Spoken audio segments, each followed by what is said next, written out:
Hey everyone, it is October 20th, and it's another day. I guess the old people used to say it's another day's journey, right? I'm glad about it somewhat. Yeah. So this is today very touchy subject for me. I seen an article the other day, and I think we have a portion of it for us to bring up. Do we? Maybe it's coming up. But the article is about a man down in Rockdale who had been in the hospital. He had been in the hospital, and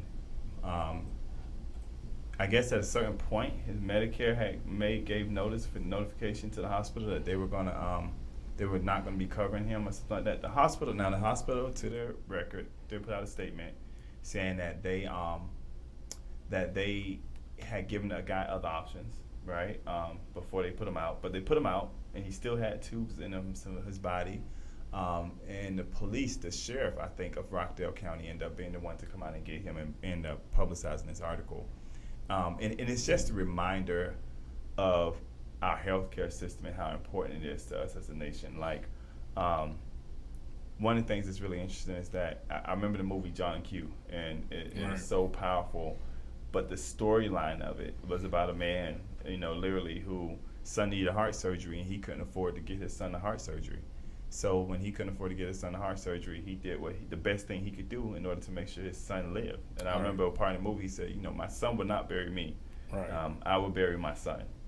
And I don't know, the healthcare system in America. Man, it's atrocious. It's all about the dollar. Bottom line. I mean, if you can't pay, you or your medical benefits run out, they put you out. Yeah. And it's unfortunate because this ain't the first time that this has taken place. It's taken place on, 2 or 3 other times in 2 or 3 different cities. And so it's, it's one of those things that it's been going on for so long, it's actually pretty common. Yeah. Commonplace. And that's a shame. One of the things that I find interesting about this is that we literally have a system that says that you can't afford to get sick, if that makes sense. And I think that was kind of exposed even during COVID time. Yeah. A little bit, because we have so many people, and you know me, my story is different, right? So Right. I started out with my situation 4 years ago, and at the time I think I was on an Obamacare plan, and I remember getting extremely sick. That I ended up needing a special or I needed a GI doctor, but it was a special GI doctor in Atlanta that everybody was referring me to. And I remember going and seeing him, and I remember when I walked into his office, I was like, I don't have insurance that you take. And he literally looked at me, he said that, don't worry about it, we'll deal with that later. But for right now, let's not worry about that, right? Let's worry about trying to get you better.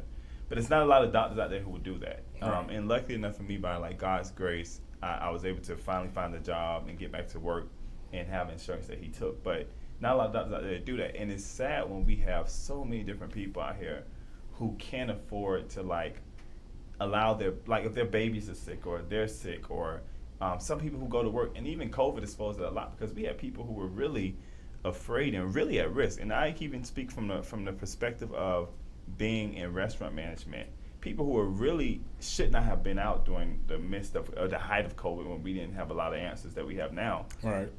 Who took the risk of being out because they couldn't afford to get sick first off and be off from work, but they couldn't afford to get sick and have to go to the hospital.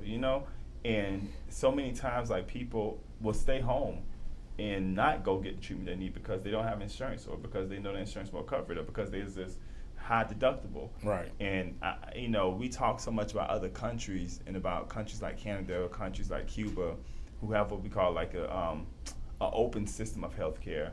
And most of the time we try to say that they have an open system of healthcare, but the healthcare sucks. But the reality is, the reason why the healthcare is overexpanded in places like Canada is because the fact that everybody has access to it does overload the system. So it's not about the system sucking, it's just about making sure that we bring more doctors and more nurses and more hospitals into the system so that we can even it out for people. But at the end of the day, a person should not get sick and have to be afraid of getting sick or be afraid of going to the hospital or being put out of a hospital. When this guy, and I think the article said he may have had a sepsis, and a sepsis is a blood infection. It can literally kill you. Right. He had a sepsis, and he may have had a urinary tract infection, I think the article said. And they put him out before he can even finish his treatment. But I know we have two videos that we're going to show, too, of other people who were in the hospital who may have gotten kicked out. Let's check this out.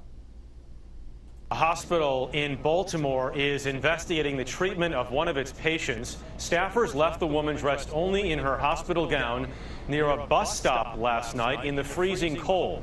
Jeff Pegues has this story. So y'all just gonna leave this lady out here with no clothes on? Overnight, Mamu Baraka was walking past a Baltimore hospital when he noticed something he says he'll never forget. So I'm assuming that you all are with the security department? Okay.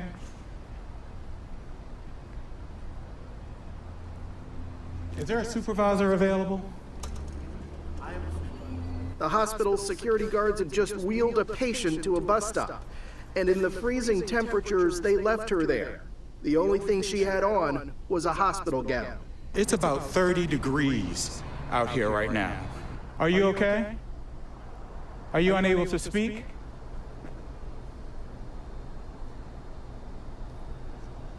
Are you okay, ma'am? Do you need me to call the police? It's called patient dumping, and it doesn't just happen in Baltimore.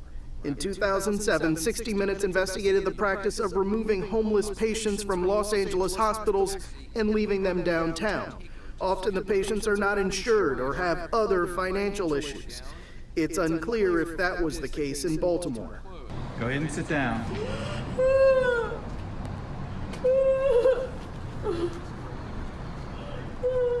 Okay, ma'am, go ahead and sit down. Thank you. And I'm going to call to get you some help. In a statement, the University of Maryland Medical Center said they share the shock and disappointment of many who have viewed the video. In the end, they say we clearly failed to fulfill our mission with this patient. The man who recorded the video. So, I mean, that's just another, I guess, interestingly enough, another example. And then it's crazy, too, because I think about the times I've been in the hospital, they won't even allow you to leave with an IV in your hand. And we seen like this lady had an IV in her hand. We seen that the video, the other person had an IV in their hand. And just the risk of a person who are definitely homeless being thrown back out to the streets with just an IV in their arm or their hand. I mean, the risk, like. See, but if you're homeless, the assumption is that there's no one that they can contact or who's going to find you missing. Right. You know what I'm saying? So, you know, well, if they happen to die out on the street, you know, no one's going to miss them. They're just going to be a John or Jane Doe. And then who knows if that's one of the things that they're even, you know, caring about.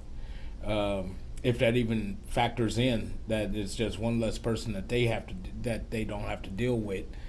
You know, but it's really sad, man, and it's actually pretty. I'm kind of getting a little enraged about that because it's just really doesn't make any sense, man. And I understand it's all about the dollar and everything, but you're talking about a human life, and what you're showing us is that the hospital doesn't care. Yeah, and the funny part is that as a citizen, we have to understand that if we don't take care of these people on the end of health care, we ultimately have to take care of them in some way, fashion, or form. And that's when we see hospitals who are overburdened and they've taken on so many cases, and then now we have to do bailouts for hospitals. Ultimately, we pay for it. And I think we pay a lot more for it when we don't offer people health insurance. When I find it amazing how some of these states that have not expanded Medicaid, and Georgia's one of those states, and now we see Georgia putting somebody out. I think we have another video we're going to show here. Here, all new at 6. Police wanting answers after they say a local hospital had security escort a very sick man out of a hospital. Someone called 911 after finding the man collapsed just steps from the front doors. He still had medical tubes coming out of his body and ended up in the ER. Channel 2 investigative reporter Mark Winnie now live outside Piedmont Rockdale Hospital. Mark, you talked to an officer who helped rescue the man. Yeah, we went to an address where the patient had apparently lived. We tried him by cell phone. We got a statement in behalf of the hospital, but we also have reviewed police documents, interviewed a Conyers police deputy chief and reviewed a 911 call. And those things say a lot. Conyers 911, where's your emergency? Hi, sir, I am leaving out this medical complex, and there is a gentleman, looks like he just came from the hospital, but he is passed out on the ground. Common sense dictates that you do not treat human beings the way that we're seeing in this particular case. He's not responding. I don't know if he's okay or what. The call came to Conyers 911 It's at the Piedmont Rockdale Hospital. from a concerned citizen. Poor guy. But probably needs an ambulance, but he's right in front of the Piedmont Rockdale emergency entrance. Says Conyers Police Deputy Chief Scott Freeman, who says he's concerned too about the circumstances of a 68-year-old man's discharge from Piedmont Rockdale Hospital Thursday based on what he and other emergency responders saw firsthand or later learned. He was clearly incoherent. Freeman says one of his officers documented that a hospital employee said the 68-year-old man had been staying at the hospital 35 days, that Medicare would no longer continue to pay for his treatment at the hospital, and that security dressed him and walked him out. The deputy chief says an officer was told the man was, as a report says, cleared as fit to leave by two physicians, and the hospital wanted him gone. I don't have a good feeling about it. I think it's inhumane. A statement says, at Piedmont, our purpose is to make a positive difference in every life we touch. We can only provide the best care with the cooperation and consent of the patient. It adds, we do our best to connect patients in need with community partners and social service organizations to provide appropriate after-hospital care, but ultimately accepting these services is at the discretion of the patient. Literally ejected out to the sidewalk with no help whatsoever. That's just not how we treat people here in this city or this county. Freeman says National EMS and Rockdale Fire responded, and a paramedic told him the man had a fever, signs of sepsis, which Freeman says is a dangerous internal infection, a urinary tract infection, an elevated heart rate. He says he was loaded on an ambulance to go to the ER. He needed to be in the emergency department. Now, Piedmont Healthcare says, unfortunately, hospitals often find themselves caring for people who cannot get into the kind of facilities that bridge the gap between hospital and home. Freeman says that a hospital employee indicated when asked where he wanted to go on hospital property other than inside, the man said Milstead Road and Milstead Avenue, and that's where Conyers police found him. We sought a response from Medicare. An email said, we are working this for you. Reporting live in Conyers, Mark Winning, Channel 2 Action News. So again, Disgusting. Yeah, again. So, I mean, and even that, I mean, my thing is that, again, when did we start letting people leave out the hospital with a catheter on? I mean, the guy had a catheter on. I'm so confused. Even if he's fit and, medically fit for discharge, you didn't even do your due diligence to remove the tubes out the man's body. Yeah. So that, to me, like the officer said, that sounds, well, I'm paraphrasing, but it sounded a bit shady to me, that you would put him out, say he claim he's fit to be released, and then put him out with all the tubes, get him dressed, and then send him out with tubes in his body. Yeah, I think that, I mean, again, when we talk about America, even bigger, healthcare is a huge, huge disappointment. It is. And hospitals have become so commercialized that we have stepped away from it being about people, and it's really about money. It's about, it's no longer about people. And when money gets involved in things, it seems like we lose a lot of the mission of people, if that makes sense. And I hope that as a country we can do better. I know that in the bill that they're trying to propose now, the Build Back Better bill, there's money out there to help with Medicaid, there's money out there to help with Medicare, and help people who can't get access to health care to be able to get access. So, I mean, I recommend to people, go to www.healthcare.gov, try to find a cheap plan.